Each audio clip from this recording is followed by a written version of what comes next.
হাতে মাখা ছোট মাছের চচ্চড়ি। এই চচ্চড়িটা খেতে কিন্তু অনেক মজার হয়। এমনি মাছ যদি ভুনা করা হয় সেটার চেয়ে এই হাতে মাখা মাছের স্বাদ বেশিই হয়। বাসায় একবার হলেও ট্রাই করে দেখবেন সেমভাবে।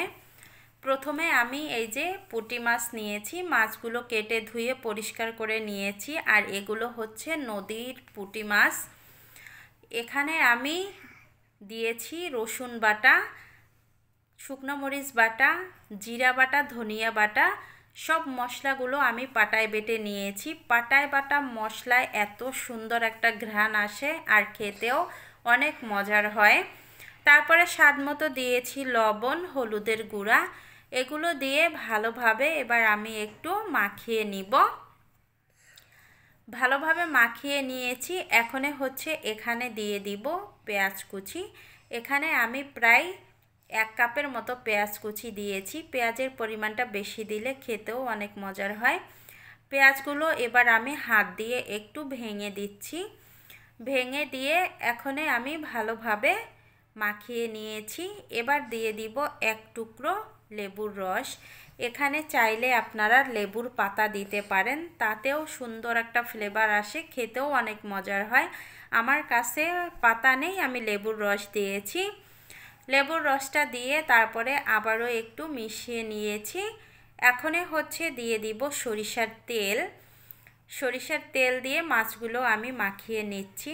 আর এই হাতে মাখা মাছ রান্না করলে অবশ্যই সরিষার তেল দিয়ে রান্না করবেন, দেখবেন এতে অনেক অনেক মজার হয়। এখন আমি এখানে দিয়ে দিব জল। আর জলের পরিমাণটা অল্প দিব। অল্প দিয়ে একেবারে লো হিটে আমি মাছগুলো রান্না করে নিব। এবার আমি চলে আসলাম চুলায়। আমি এবার গ্যাসটা অন করে দিয়েছি। একটা ঢাকনা দিয়ে ঢেকে আমি প্রথমে মিডিয়াম টু হাইতে রেখে জাল করে নিব 2 থেকে 3 মিনিট। এই তো দেখেন ঢাকনাটা তুলে নিয়েছি। মাছটা কিন্তু ফুটে উঠেছে জলটা। এ পর্যায়ে একটু নেড়েচেড়ে দিচ্ছি আমি। নেড়েচেড়ে দিয়ে এখন ঢাকনা দিয়ে ঢেকে আমি লো হিটে প্রায় 10 মিনিটের মতো রান্না করে নিব। 10 মিনিট পরে ফিরে আসলাম।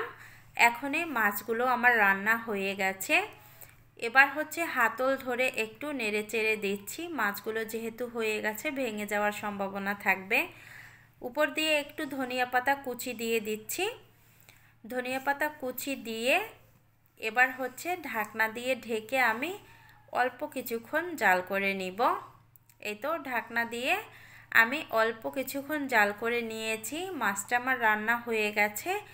এবার হচ্ছে গ্যাসটা বন্ধ করে দিব। গ্যাস আমি বন্ধ করে দিয়েছি। এখনই শুধু গরম গরম ভাতের সাথে পরিবেশন করতে হবে। অনেক অনেক মজা হয়েছিল।